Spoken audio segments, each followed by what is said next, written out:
Ladies and gentlemen, welcome to the Above the Bar podcast, where each week we belly up to the bar with a new guest, find out what they do, who they are, and what makes them great. So sit back, relax, and enjoy.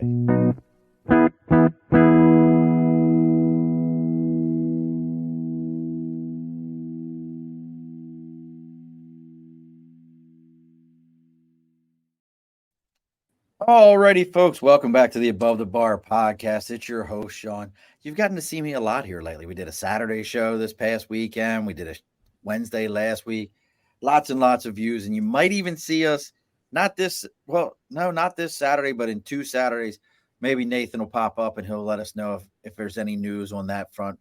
Working on our After the Lights Go Out episodes with professional athletes, talking about life after pro sports.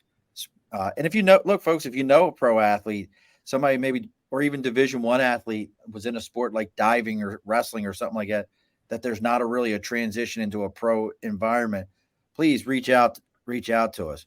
But joining us today, a man who needs a couple of introductions, just because everybody does, because you wouldn't know who's on the other side of the camera with me if you didn't. We are buying him a ring light, though. Ring light, because he's never done this at night, and that's what makes us special, is because he doesn't come out at night. He specially came and joined us. You know, he's got degrees.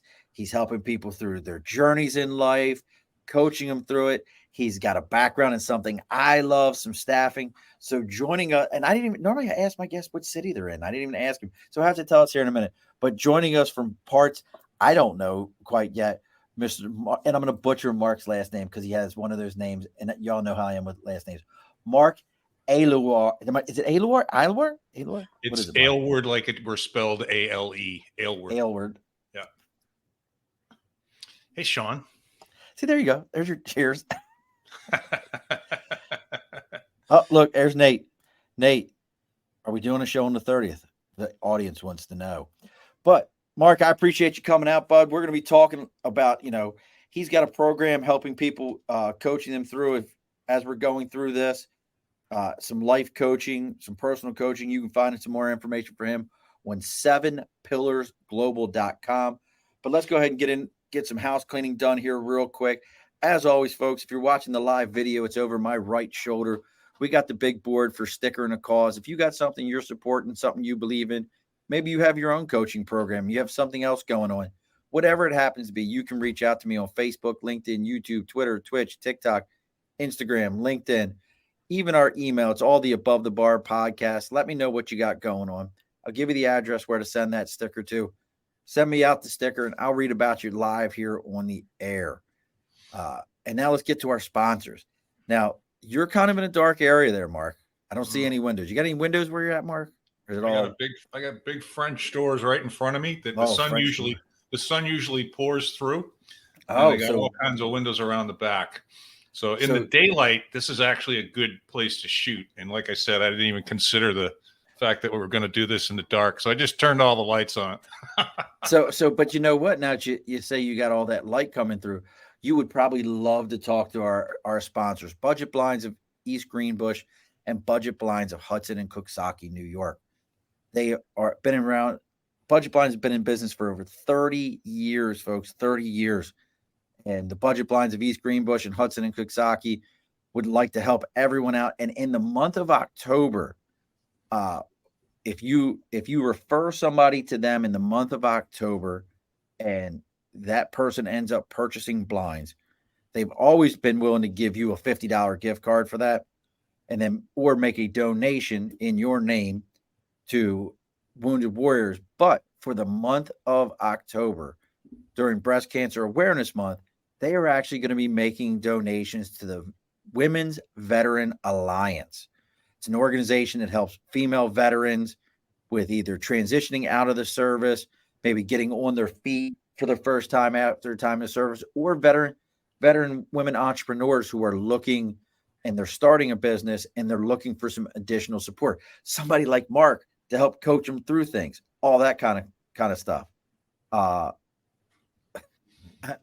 buddy Eric Labonte, just like, I have everything right now on do not disturb. He forces a message through to be like, dude, I know you're doing your show, but I just make smoked salsa. And he has to send me a picture. I'm like, this is how like a bunch of food crackheads around here.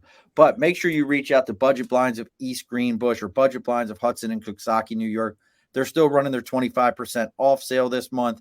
So reach out and they will help you to get your window coverings because they have some type of window treatment for every budget. Look at this. There he is. He's a pretty good cook. So, all right, Mark, the bar is open. We're all here. How are you, good sir?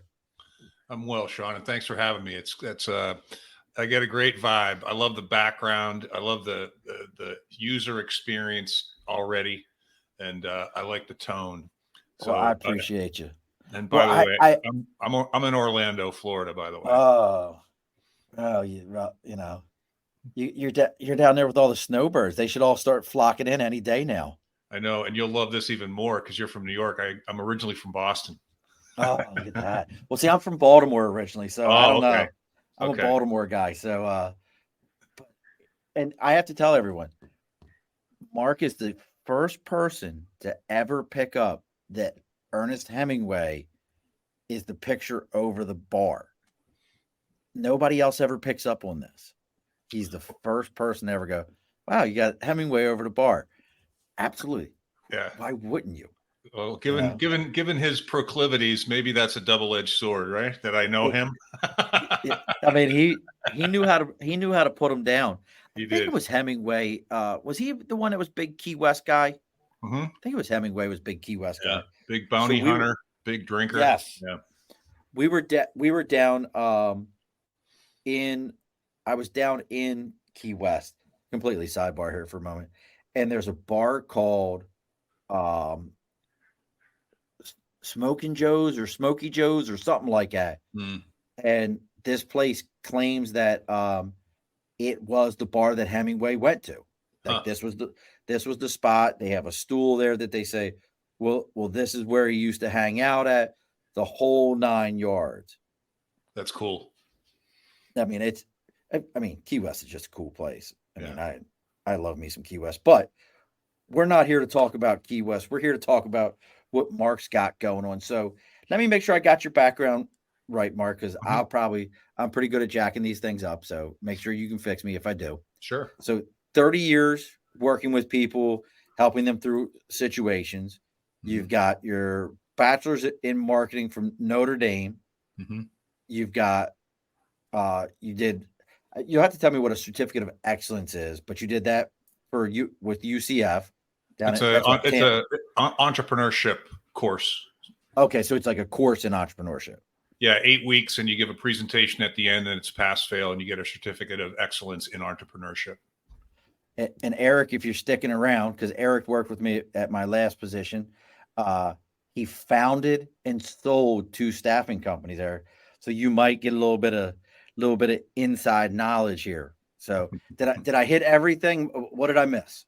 Yeah, I mean, professionally, I've recently transitioned into coaching. I'm not doing transactional placement anymore, because when I helped my 3 adult kids a few years back get work and then start their own companies, they all 3 came back to me and said, Dad, I don't think you're aware that you have a lot of information that you need to get in front of a lot more people, because you got us jobs like nobody's business. You helped us start companies like it was easy.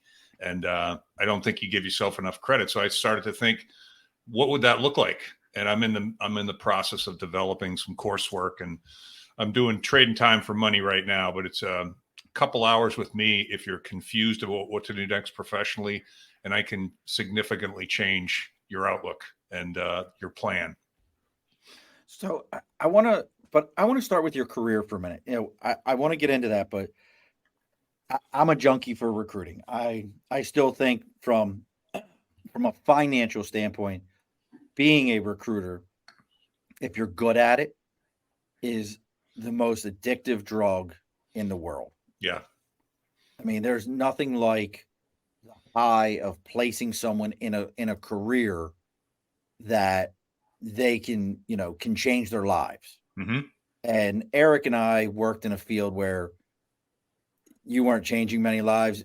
Anytime, any form of recruiting where I got to call you at 6 o'clock in the morning and make sure you got up to go to work. Mm-hmm. That wasn't but then I was doing direct hire, and that's a different world. You know that's like, and so what got you into that world? I'm curious because that's like for a lot of people. I was just recently talking to somebody about sales. Like that world is either you're forced into that kind of environment because you feel like you have no other choice, or you're like me and I love anything sales related. I love sales training. I enjoy it, everything. Yeah.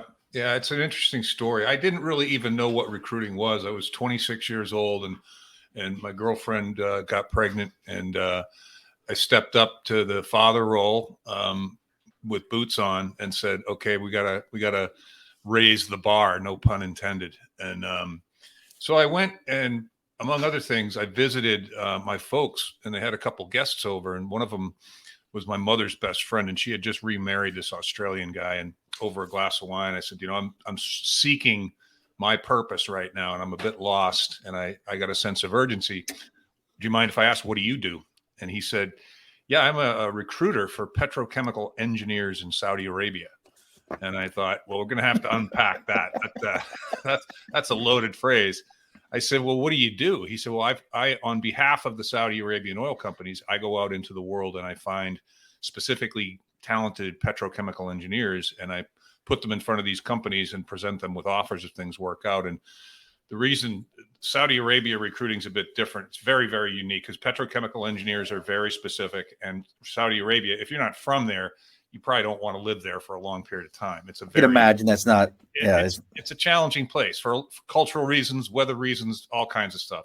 So they sign people up to 3-year contracts, and they give them a house fully furnished, and they give them a car and some other incidental benefits, and they pay them like 3 or 4 times what they paid petrochemical engineers here in the States. So it's a rich package. And I said, so how do you get paid? And he said, it's a percentage of their starting salary. I said, so what's an average fee per transaction? He said, it's about $100,000. And I thought to myself, I think I like the sound of this recruiting stuff. So I thought companies hired their own people. And then I was introduced to this whole world of agency recruitment. I got lucky and got stuck under a guy in a software engineering group. The company hired me in my first interview on the spot. And I started learning how to recruit.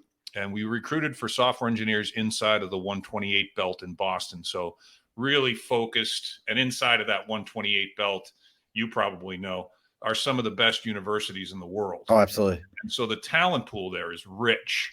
But it was 1987, 88. So stockbrokers were jumping out of windows and stuff. There were no jobs. And so we had to find the best software engineers in Boston and proactively take them out and say, do you want to upgrade your staff? I got the best guy in Cambridge. Very unique way of learning the business. And I look back on it and I'm grateful, because if you can do that, you can do anything in recruiting, So that's how it started. And I just found myself as the middleman and a negotiator. I've always been the mediator. I'm a middle child. I was the captain of all the teams I played on. I was kind of a young leader. And I really love this idea that you alluded to earlier, Sean. You're changing someone's life. I remember the first guy I got a job for, and he was an electrical engineer with 3 kids, single dad, and he was about to lose his home. And I got him a job. And I tell you, my feet were off the ground. I was floating for about a half a day after that. I thought, this is cool. Yeah, this is cool. That's how it began. Now, I got to, and look, folks, recruiting it's the most rewarding. It's a different animal. You are rabbi, you are father, you are mother, you are the bully even. You've got to be everything to everyone, regardless of who you're talking to. If you want to make a lot of money, though, I know the first time I knew about it, I had a kid I put in the Marine Corps when I was recruiting there, and his mother was the one in it. She was like, "Oh, I do executive recruiting." I'm like, "Well, what's that?" She goes, "I go out and find executives for companies. I take them to lunch. I take them to dinner. We go out and we do stuff. And then I find new companies for them to work for." And I was like, very similar. I was like, "Well, how do you get paid?" "Well, I make 10% of their first year salary." Okay, well, I don't know what that is. I'm a young sergeant in the Marine Corps. Mm-hmm. I was probably at that time making 28,000 a year, and I was like, I'm a rock star right now. Yeah. And she's like, yeah, they make about 250,000 a year at the low end, and I get 25,000 off of that. And I'm like, you fucking serious? I'm putting kids in the Marine Corps fighting tooth or nail, trying to teach them how to spell their own name. Some days it feels like, and you're getting 25K for these guys. I can do that. Yeah. Yeah. And then Eric just said, my first placement is still in the same company going on 5 years. He's no electrical engineer, but he's still thankful for me helping him. It's true. Now, Eric, like, I kid you not, Eric is dealing with, entry level, every so often, maybe something a little higher, but he's dealing with like manufacturers and in plants in a city that you could swing a dead cat and hit somebody that was employed by them. Yeah. Like he's in that world. But so you're doing this for other people, and you already talked about your sons. How many sons do you have? 2, 3, 4? Two daughters and one son. So 2 daughters, 1 son, but you've helped them to start companies. What was your catalyst though that you said, hey, I'm done working for other people? Because I think this is a big part of what you do, and a lot of people don't understand this. It is a big transition to go from slave to a paycheck and turn around and go, yeah, I'm just going to piss caution to the wind because I think I'm smartest guy in the room. Yeah, it's again, there was some circumstance there, and there was some innate. I in my experience, 35 years of being real close to starting companies and getting jobs and getting promotions and all that career development space. I think I was kind of destined for this. I think that this was something that I was meant to do. So, but I worked for a guy when I finished my 3 years with the first company I went to work for in New Hampshire. Then I went to work for a guy who I was introduced to, who I almost immediately identified as my mentor. And he said, I want to open up a company in Florida and I want you to help me do it. And I thought, Florida sounds pretty nice. I'm getting all this out of wedlock, having a kid, Irish Catholic noise. And I'm like, let's start fresh. Let's go where not everybody has an opinion on what I've done and what I'm about to do. And then we'll stay in touch and I'll come visit, but I got to go start my own life for my family. And so the timing was perfect. And I interviewed with this guy and he ended up saying, I'll give you $1,000, hop in your car, pack it up, move down there, find a place to stay and near the office. Here's the address of the office and start as soon as you can. And I already had 3 years of experience. So I kind of knew what I was doing. I wasn't green. And I worked his permanent placement firm up for about a year or so. And then he came to me one day and he said, you want to help me start a consulting firm? And I said, well, if you tell me what a consulting firm is, sure. And he told me, and it's basically placing people, but they're your employees and you're putting them out on projects and you're marking their hourly wage up. And so you get a margin per hour. Now we're talking passive residual income that's got a receivable on it. So the value of this company is much greater than a permanent placement company. And he said, I'll give you, a percentage of ownership. I'll fund the whole thing. I'll pay you, but you have to do all the work. And I will tell you exactly what the work is. And I said, that sounds like a good trade-off to me. So I proceeded in 4 years to get what probably was the equivalent of 2 MBAs while making 6 figures plus. And then he cut me a big fat check when he sold the company. So him selling the company, leaving me in the position of now I'm the manager of this particular division of the acquiring company. I tell you, Sean, it wasn't 3 months before I said, fuck this, I'm not working for anybody else. I particularly people that aren't even as smart as I am, And so the experience I had with him and then the circumstance of working for someone else, having worked for this guy, now I know this guy's brilliant because the guy I'm working for now is an idiot, and so I looked at my buddy who was working for this guy up in Boston and he'd sold the company up there. And I said, let's throw down, man. Let's start. And people ask me, how'd you know? I just did. I just knew I was ready. My kids ask me all the time, were you scared? I'm like, nah, I don't remember being scared at all. I remember being really excited. And I think that speaks to the valuable mentorship that I got from this guy. He didn't just prepare me for my next job. He prepared me the ability to start my own company. And I got enough support from the people around me that I was able to do it. And I put in 15 grand. My buddy put in 15 grand, and we never put in another dime. And that's awesome. Yeah, we got it up to about 12 million in about 10 years. And then the next story is my contentious divorce, which burned that house down. Don't they always? Don't they always? Yeah. It's interesting to hear you talk about that. Another guy from my recruiting days just popped up. Shane, he's another phenomenal talent at what he does. But it's interesting to me because you talk about, like, you just knew that it was time to make that move. Because my wife recently asked me, she goes, "Well, did you wish you'd have started your own company sooner?" And I said, "No." She goes, "Well, what do you mean?" And we went through, when I retired from the Marine Corps, from my time there and the 3 jobs I had after that, and how I was like, I needed each one of these as a building block to understand what I'm looking at today. Like you mentioned margins. Mm-hmm. I promise you 90% of employees do not know what their company's margins are, do not know how margins work, do not understand how valuable margins are to them. I was negotiating margins mm-hmm. and putting those things out. And that, for what I do today, really helped me as an owner to be able to say, I understand better now.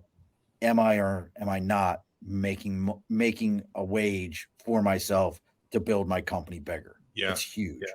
Yeah. It's margins and cash flow. I remember learning early on, you'd call a large company, and we did business with large and small. We were in the software space. And so the guys that we placed were worth, 200,000, 300,000, 150 an hour, that kind of thing. And I learned very early from my mentor. He's like, "What are they telling you that the payment terms are?" And they say they want to pay us in 90 days. He said, "Say no. Say we need to be paid immediately upon receipt. We're a small company and we can't hang out there for 90 days. And we need to send you weekly invoices." And if you couldn't get that done with the chief financial officer or the chief operations officer, there was always a young lady in accounts payable, and she didn't give a shit about policy or procedure, and nobody watched over her anyway. So I would say to her, "Hey, I'm going to be the one sending the invoice. Are you going to be the one receiving the invoice?" And she'd say yes, or she'd say, "No, you got to call so-and-so." And I'd call so-and-so, and I'd make best friends with so-and-so. And I'd say, "Would you do me a favor? I got some pressure from the boss. We're a small company. We're just starting out. Any way I can send weekly invoices and you can pay us upon receipt?" She goes, "Sure. Let me just key up in the system." So everyone else that's playing with these guys is doing 90 days, and I'm doing 1 week, And then you turn around to the consultants in fair game and say, "I want to pay you bi-weekly every 2 weeks." So now I'm collecting my money before I'm paying my consultants. I mean, it's magical if you can do it. It's so simple, Just ask. I don't want to give away too many secrets because I have my own business, but I know so many people in that industry. Well, I'm not in that industry, so I'll give away secrets. I know so many people in that industry that they're constantly trying to tiptoe around the money side to it. Yeah. And I was always like, "No, give me my money." Yeah. Like, I did the work for you. Go get me paid. Well, they've got some wells where I get my water. Go get my money. Yeah. And I learned that from a good friend of mine, Norm, who was a CFO for Fox TV in Philly for a while. And he's down in New Orleans now. He's my accountant. Mm-hmm. And I'll never forget. I was young. You'll appreciate this, Mark. And we're going to get forward into your stuff, but I think you'll appreciate it. I was probably like 27-year-old, again, young Marine. Mm-hmm. And we trained in Aikido together. And we're at the dojo and we're talking about something. And he goes, "Murph, let me tell you something." He said, "Your father can die today. If your bills ain't paid in the business world, don't nobody give a shit." And I I was like, he had never talked to me like this. Like we trained together. I choked him out before, all kinds of stuff. Yeah. And he said this to me. He goes, but the minute your bill's paid, they'll tell you, sorry for your loss. Mm-hmm. And it's, brother, that was told to me in 2001, 2002 timeframe. Yeah. Post 9/11, I know that. And it has stuck with me ever since then. This mindset of, don't tell me your problems. Mm-hmm. Pay me my money. Yeah, no, I hear you. It makes me think of a story in the .com bubble. We were dealing with all these startup software companies, and it was tenuous. And I had a relationship with this chief financial officer. His name was Joe. I'll leave his last name out of it. We had a great relationship, and we were transparent with one another. He's like, no, their product was excellent, and they had some distribution and shipping issues, and there was hope. Whereas there were a lot of companies at that point in time, they were just falling over. There was hope here still. And I remember calling him up. He owed us $150,000, which in the grand scheme of things, maybe it's not a lot of money to some, but for me at the time, it was a lot of money. Yeah. And I called him up at home on Christmas Eve. And I said, Joe, I'm getting ready to knock back a few and punch out for the day. I just got to ask you something man to man. Can I ask you something man to man? He goes, sure, Mark. I said, am I going to get my fucking money? And he said, yes, you are. And I said, Merry Christmas, Joe. Talk to you next week. I got a million stories like that. But you know what, Mark, that those stories are what feeds us into, and again, folks, if you're listening, if you're just tuning into Mark and I, it's 7pillarsglobal.com. And it's just like it sounds, the number 7 pillars, PILLARS global.com. Mark has a background that I love to talk to people about, because I think we also, no different than Marines. I think Marines make great leaders. We make great, if you've ever read Rich Dad, Poor Dad, guess what? Robert Kiyosaki was in Vietnam as a pilot, and he tells you the only reason he joined the Marine Corps was to learn leadership skills. Yeah. And then he moved on from there. So you sold it. Now, this one that we were talking about, you had the divorce. That shit will burn. I don't care what you got. That shit will burn everything to the ground. Yeah. Yeah. It always does. We lose every time. I don't care what you built. Yeah. It's, that's a compelling story that in hindsight, I can find a lot of humor in. I came out with my sense of humor and great relationships with my 3 kids, and I got custody of them as my own attorney, and I'm not an attorney. So that'll tell you how screwed up that circumstance was. And learned a lot, gained a good bit of humility, which I think is a wonderful trait. And, when you're 27-year-old a Marine, humility is not one of the things you're looking for. You learn that later. I didn't have any of it. None. Zero. So, yeah. And then, after he sold the company and I found out I didn't want to go to work for somebody, I did that thing with my friend, and we rock and rolled for quite some time. And another interesting story there was when we hit 10 million, and I think 10 million is kind of a figure, no matter what the business, it became a different business.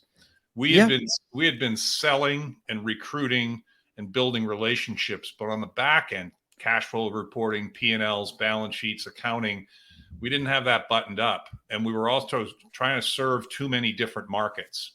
And we brought a consultant in. I remember we paid him $10,000 a month. And both of my partners are like, we're going to give a guy $10,000 a month and he's not selling anything? That's scary, man. And he saved us. And he did 2 things. Stop trying to be everything to everybody. Pick your spot and be the expert, be the best, charge the most. And you got to know when your money's coming in and where it's coming from. You can't just rely on generating revenue. And that's when the economy was slowing down and people were hanging on to their money for longer periods of time. So he came in just at the right time. And I learned from that experience too, that you gotta get help from other people. Nobody can do this shit alone. You need support. You need a good partner. You need a good coach. You need a good wife. You need support. You can't do it alone, Well, that kind of and I think that feeds right into where you are today. So you go from, and I'm a firm believer in, and it's so funny to me. I just recently heard this. People are willing to tip a waiter or a waitress, regardless of how good or bad they are, at least 18%. Mm-hmm. But you'll get upset for paying your broker a 3% fee. Mm-hmm. Like, it doesn't make any sense to me. Yeah. Your broker is going to make you money. A guy like Mark, if you listen to what he has to say, is going to put your life on a path and put you towards making money. But you'll pay the barista at Starbucks on a $5 coffee, you'll give her a $3 tip. Well, guess what, folks? Do the math. You've definitely overtipped that motherfucker. You got to look at, you kind of have to look at things in context. You have to understand all the moving parts. I both of my daughters had made the decision to buy coaching expertise to the tune of like 5, 10, 15 grand. Okay. And like a significant investment. And the struggle of should I or shouldn't I was in it with them. And I'm like, I'm not going to tell you whether you should or shouldn't, but I think that you're both pretty smart. And if you think that you should, you probably should. And I got to tell you, Sean, both of them, but one of them in particular, she cracked 6 figures a couple months after getting that coach. And she's tripled that revenue in the last 2 years. I mean, she hired a coach. She hired a coach. Yeah. I coached them both for a while. And then, dads can only get You're still dad. You're still dad. I could be brilliant dad, but I'm still dad. They want an objective third party, and they need an objective third party. So take the emotion out of it, put the objectivity into it. But I believe in coaching, and that's why when people say to me, I can't afford it, I'm like, well, I guess I haven't explained it well enough, because the earning power that I can give you, the opportunities that I can introduce you to, the confidence that I can bring to your professional game with information and answers to questions, it'll astound you, and if you're stuck, then you're probably, what are the emotions? Fearful, anxious, resentful, nervous, scared. They're all the negative emotions. What if I can take all those emotions in like a matter of hours, confident, competent, specific plan of action, hopeful? I mean, it's night and day. It's 100%. Yeah. And you know what? Listening, I'm a big listener to books because I spend a lot of time in my van, going and seeing clients. But I love this book, The Subtle Art of Not Giving a Fuck. Have you read that book yet? No, but I've heard of it. Yeah. Great book. But he gets very into the emotional brain versus the intellectual brain. And everything you're talking about is people using their emotional brain, mm-hmm. which controls 90% of our lives, instead mm-hmm. of their intellectual brain. Because if I told you intellectually, hey, I've got someone who can get you promoted, increase your income, show you how to move to a new position, and for the most part, make your life more comfortable as a person, intellectually, you would say, well, yeah, I want that. Mm-hmm. That makes sense. Mm-hmm. But when I say, and this is not what Mark costs. I'm just throwing out a number, just to throw a number out. Please don't be like, hey, this dude's like way out of his mind. But if I said to you, hey, but this is going to cost you $100,000 to do this, well, emotionally, be like, that's a lot of money. I don't know if I can handle that. I mean, you will zip yourself up emotionally. Yeah. But you never take a second to go, well, how long do I have to pay that? Well, mm-hmm. well, no, it's $100,000 over the next 100 years. Mm-hmm. Well, that's nothing. Yeah. Yeah. So to get into what you're doing then, Mark. So, I mean, you've coached your kids. You have a very close relationship with your children. Mm-hmm. As a dad, this is from a dad of a divorced household who I would wish all my kids live with me. This is for you. Mm-hmm. Did you ask me a question? No, I just cheered. I played the applause. You can't hear my applause. Oh, I can't hear the applause. I'm like, you didn't hear the applause. I think he froze. I gave you applause there. Thank you. But it's a huge thing. So what is your process? What makes the Mark process different than me going and talking to Cleo online and finding out my fortune? What makes you unique in what you're doing? Yeah, it's a good question, Sean. I think about it all the time. And the more that I talk to people, I recently went out to, I don't know, 10 or 15 guys that I've worked with before, gals that I've worked with before that have been customers or employees or colleagues of mine. They've been connected to the money in some capacity. It wasn't just a platonic relationship. And I said, can you tell me, like, send me an email, just take 5 minutes and say, if I asked you, what do you think my superpower is? And it was a very interesting exercise. I recommended to do it by somebody. I don't remember who it was, but I was astounded by the response. I wasn't surprised because it made sense to me. But the thread was the way I communicate, right? You are a thoughtful communicator. And then all the adjectives to describe how I communicate: articulate, thoughtful, empathetic, not condescending, clear, concise, kind. It was like, and then the other thread through the emotions was empathy. You listen so well, and it's so clear that you give a shit. You're not just playing me. You're not just talking to me to appease me. You actually care, and you can hear me. And I think I'm doing that in a sea of transactional mediocrity. So it stands out, as I've been contemplating that question for now a few years. That's what comes out when I'm asked that question. So if that makes sense. It does make sense. And I wonder from an exercise standpoint, I wonder, Eric, if you're still watching, or Shane, I would love anyone who's got a profession like that. I know there's a few people watching us right now. I would love to hear some feedback from them, what they think others would say about them, or for them to try it, when they get to work tomorrow. Like, hey, I'm working on me. Just reach out to like 3 to 4 of your coworkers and just say, hey, do you think I got a superpower? And if so, could you just tell me what it is? I'm working on myself. Yeah. Just to get that feedback. It's a good call, Sean. I think it's a really good exercise. Everybody can benefit from it. And I think that it also gives you language for your copy and your advertising and your marketing, right? And it's not coming from you. It's coming from people who worked with you. So it's rather objective. It's not subjective.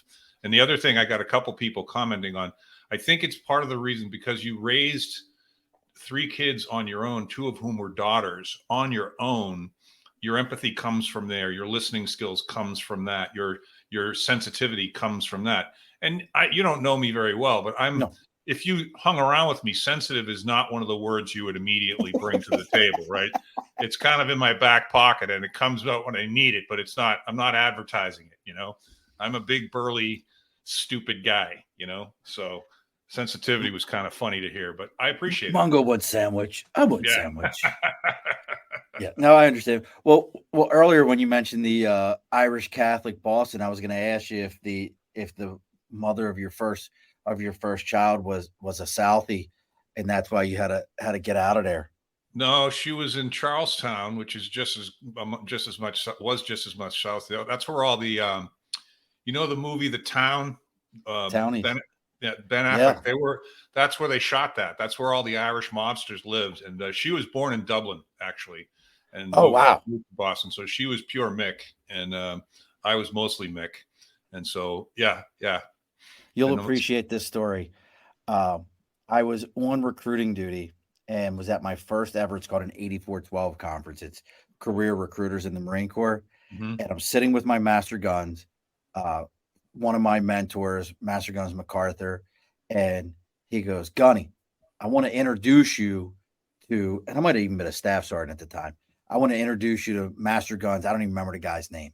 Mm-hmm. He goes, how you doing, Staff Sergeant Murphy? He goes, what's your full name? I said, Sean Patrick Murphy. He goes, you want to move stations? I'm like, why? He goes, I'm going to put you in South Boston at South Boston Station. He goes, the mothers will walk their children into the room when they hear your name and give you their children, and things will fall off of trucks into your office every day. Because I was much thinner, this hair, and he was like, they will walk them into your office and drop. You want to come work for me? And that was the first time I had ever heard that. I'm like, Boston, a different animal completely. It is, but the Irish are too. Because when I went to school at Notre Dame, ended up working in Chicago, which is like an hour and 15-minute drive. I did all my interviewing there, and there's a huge Irish population in Chicago.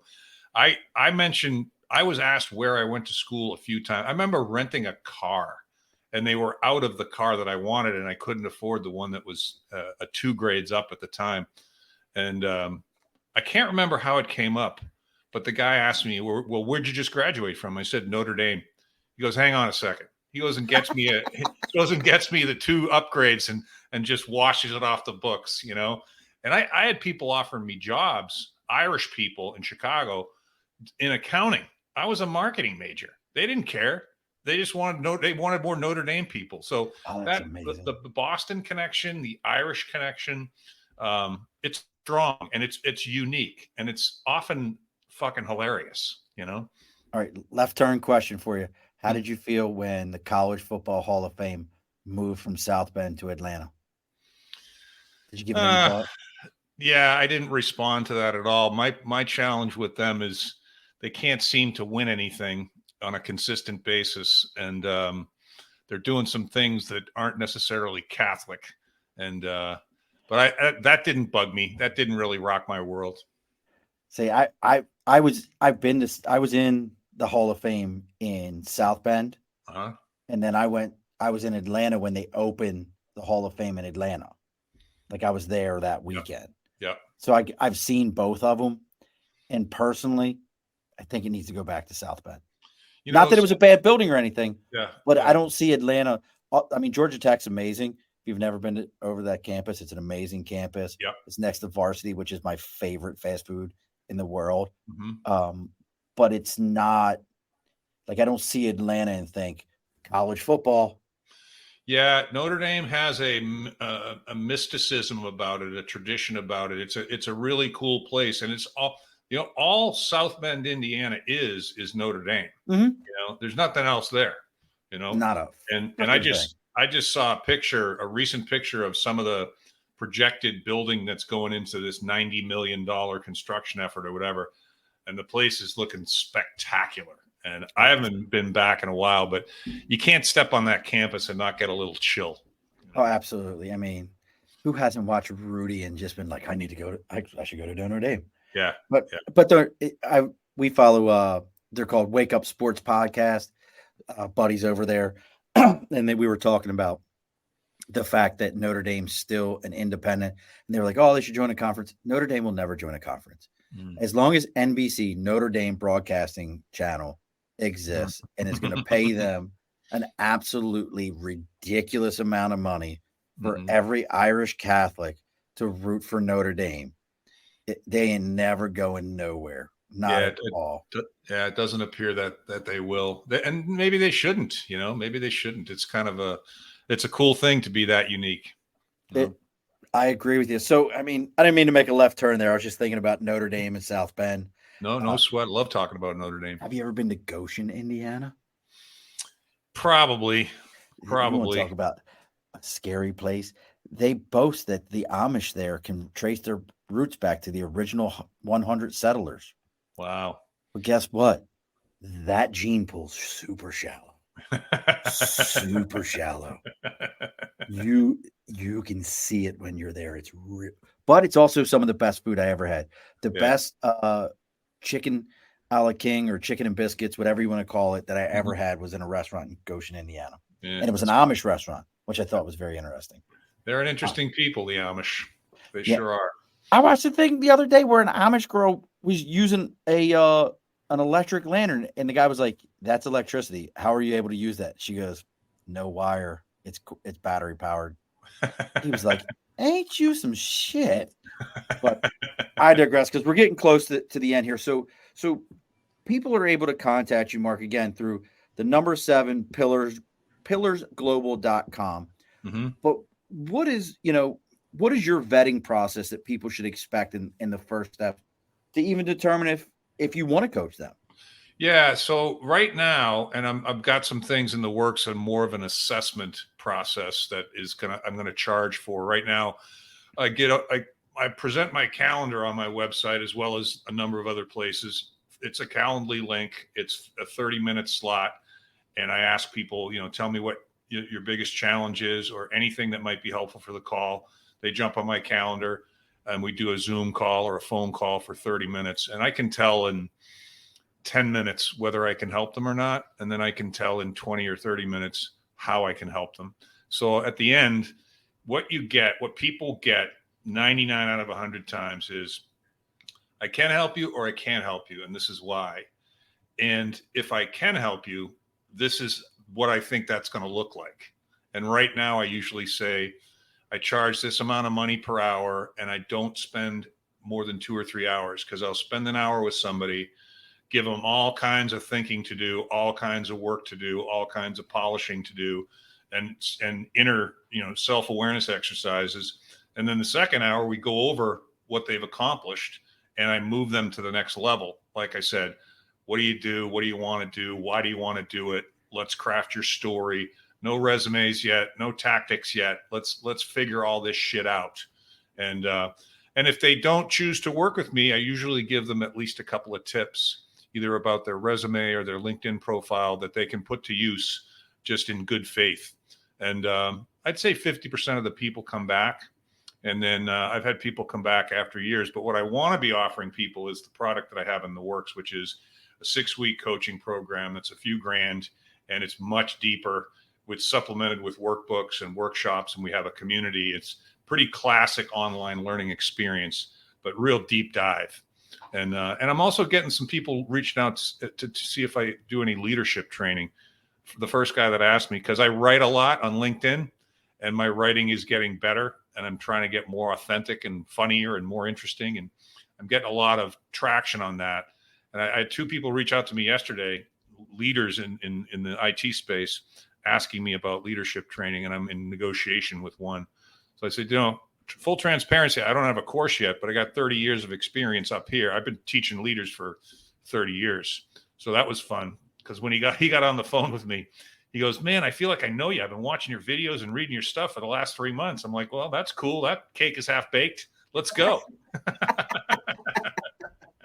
Well, I love the fact that you're willing to tell people no.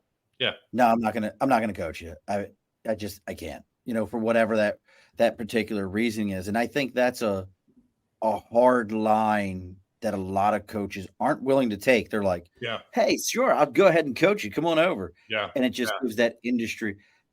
You do a lot. Do you do a lot of networking, Mark? Like networking events, like virtual networking? A lot? Don't do events. Don't do events. After 30 years, Sean, I got a lot of people that I can reach out to that can plug me into their networks again. When I was doing beta testing on this course that I'm in the middle of, I got 10 guys on the phone, 10 people on the phone, that all I did was say, I want your opinion on this. Absolutely. Just send me an invite. And, I got 10 pieces of feedback. So I did a lot of networking. I certainly have spent a lot of time reaching out to a lot of different people, but I've got a pretty solid network now. And I'm not even leveraging LinkedIn to the extent that I could. So that's in the works as well. I got a few thousand followers on LinkedIn. It just feels like during COVID, the coaches were you go to these networking things, and the coaches had become the new, not real estate agents, but financial planners. Do you know what I'm talking about? Like you go to any of those networking events, it's like, hey, here's my card. I can go ahead and invest your money for you. Yeah.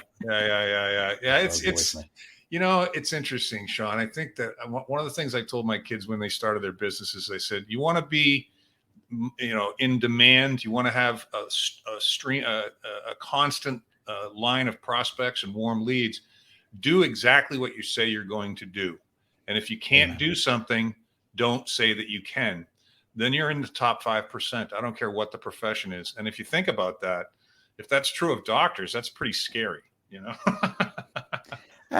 liver? Yeah. Don't worry about it.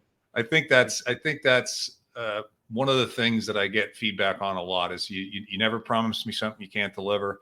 You don't bullshit me. You're authentic. You're transparent. You don't kiss my ass. And if somebody wants their ass kissed, I'm the wrong guy.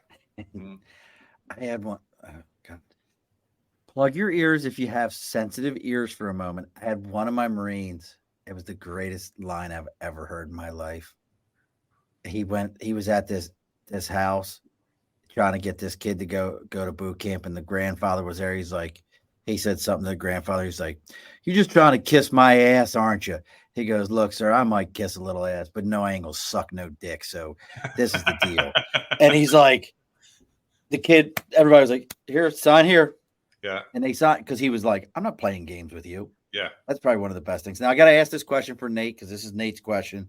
He always asks this question of all of our guests. I always just have to reframe it a little bit. So you mentioned hitting that $10 million mark, being a $10 million business. Was there a celebratory meal for that? No. We did celebrate when we sold the company. All right. What was the meal? I got to ask. What was the celebratory meal? I want to say it was Ruth Chris and a bunch of steaks and hard liquor. So you know what I love from Ruth Chris? Like everybody loves Ruth Chris steak. You can't beat their steak. Yeah. But you know what I love? Their asparagus. Oh yeah. Ruth Chris asparagus is freaking amazing. I love the huge sides that you like. Yes. 4 or 5 guys can split one, and you get like 5 or 6 of them, and everybody gets a steak, and then there's cigars afterwards. Yeah, that's a pretty cool evening. We just opened our first Ruth Chris here in Smallbany, and I love Ruth Chris. Yeah. See, I'm going to ask this question because I just got to ask it real quick. Living in Boston, did you ever go to in the financial district sandwich shop called Al's? Not that I remember. You don't understand this. This is the greatest sandwich shop in all of Boston. I want you to know this right now. If your kids are still in Boston. There's so many good places for food in Boston, though, dude. You know that? And I would love to know how you got introduced to Al's, because I think you probably need to know somebody that makes the recommendation. But if I go back, what's that? I worked for Amtrak, and we pulled into South Station, and it's just up from South Station. Oh, yeah. I know where South Station is for sure. Yeah. So much good food there, man. My dad still lives there, and my brother lives in Western Mass, but my kids are down here with me. Well, you ask your dad, tell him to go to Al's. It's only open Monday through Friday in the financial district. You get a chicken salad sub with provolone and Italian hots. Nice. It's the best. That's the fat kid in me. So I am, thank to you, I'm now hungry, Sean. You're welcome. And you're in Orlando where there's like everything is just Mickey Mouse food. Like it's gotten a lot better. It really has become a real city over the last 10 or 15 years. And our governor's doing a good job. And it's a nice place to be living right now. It is. It's just every time I was in Orlando, I just thought, like, is there anything that's like a legit restaurant, like mom and pop, or is it all like tourist food just to keep them happy? It used to be. I mean, there's International Drive is probably 10 miles away from me. You can't hear anything in my yard. I live in a non-traditional neighborhood with old and new homes, and it's quiet and there's lots of birds. And I don't spend any time. I think I've been to Disney once in 30 years, and that's when my kids were young, and I hated it. That tourist thing does nothing for me. There's a lot more to Orlando than that. Eric's ready to trade away we've got the Joker right now. Yeah. If you ever were to see our governor, she looks like when DC did the Flashpoint Joker as a female, and she looks just like her. Every time she opens her mouth, I'm aghast at how she got that position. I know she kind of jumped into it when the other guy got canned, but Lord Commander Cuomo. Yeah. Lord Commander. Yeah. Jesus. You want to talk politics? We'll do another show, Sean. We'll do a whole show on that. Like, listen to me. I'll be honest. I don't love yours any more than any of the rest of them. But my favorite thing with this one is when she goes, I had no idea of the things he was involved in. I did 20 years in the Marine Corps. As a leader, if I didn't know what was going on in my house, my boss would have ate my lunch and I'd have lost my job. Mm-hmm. They'd have fired me and sent me off to go, count T-shirts somewhere. It would have never worked out for me.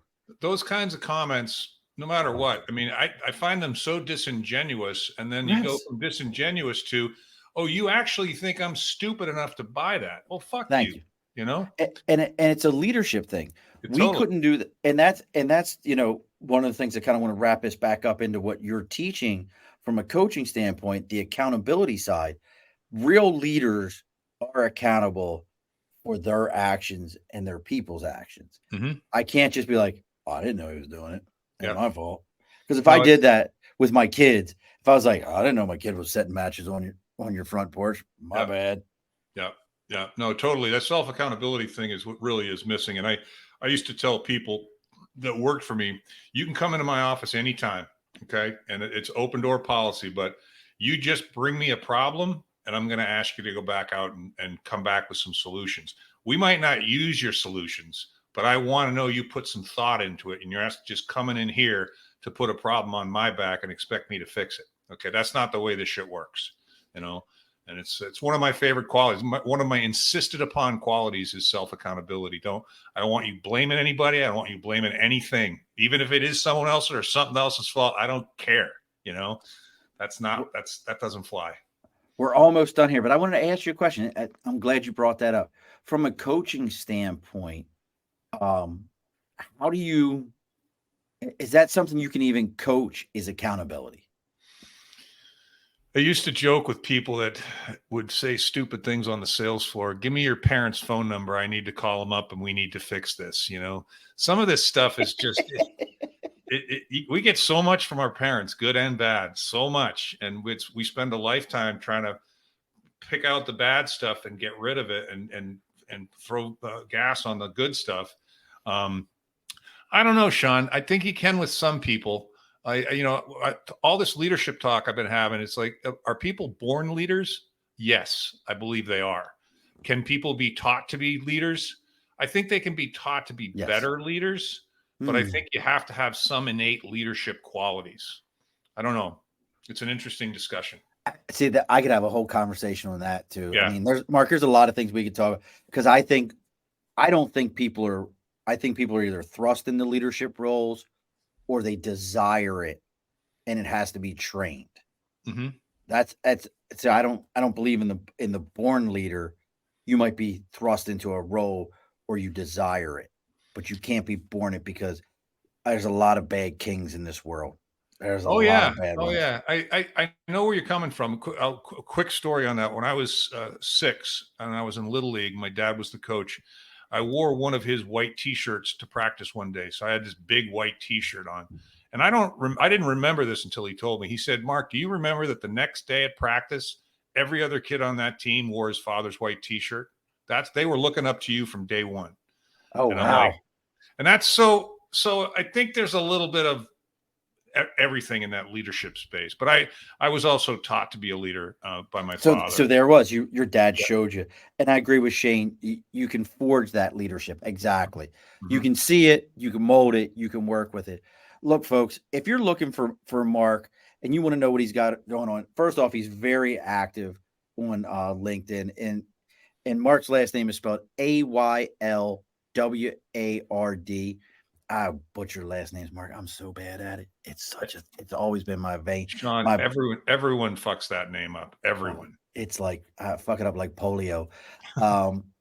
So reach out to Mark. You can also, again, all of his links are on his website, 7 pillars, PILLARS global.com. Shane, thanks for hanging out. Eric, Nate, everybody who's been hanging out with this whole time. Make sure you give Mark a follow. If you're finding us through Mark or Mark through us, make sure when you get out there, you give him a follow on everything. Make sure you give us a follow. That 5-star rating that you give us on whatever social media, whether it be on YouTube, whether it be going on to Apple or Spotify, wherever you're listening to this at, it matters. It's how the algorithms work. It's how we get found. It's how Mark gets found. It's how Mark can look. He's retired. This is a new career path for him. You need to feed this man. If you don't do this, you're causing this man. There are starving podcasters in this world, and you need coaches, and you need to take care of them. But make sure you do that for him. And look, you can follow us on anything and everything. We're on Facebook, LinkedIn, YouTube, Twitter, Twitch, TikTok, Instagram. Reach out to us. Let us know what you got going on. If you know somebody that you think would be a great guest, please reach out and let me know. I'll have no problem in having a conversation with them, letting them know what we have going on. Now, Mark, this is episode like 203. If I'm keeping track of everything, I lose track so much. Nice. But I know you've listened to like all 202 of them. You binged it, you sucked it all in. So you had all the knowledge. But to me, this is one of the most important parts of our show, which is at the end of every episode. And don't log off on me after we get done. We need to talk for just a moment. Okay. The guest always gets the final word. So, Mark, what is the final word for tonight? You know, I was just thinking, I didn't mention at all that my buddy and I, Jim, we do a podcast as well, and it's called the Imperfect Men's Club Podcast. And I think you would enjoy it, Sean. And I think your audience, based on how you describe them, might get a kick out of it too. We don't really have an agenda, but we have a lot of fun, and usually we can pull some good advice out of it as well. So maybe I can leave people with that idea. Alrighty, folks, be sure to push your stool in. This has been a Second Front podcast presentation found on Apple, Spotify, and wherever podcasts can be found.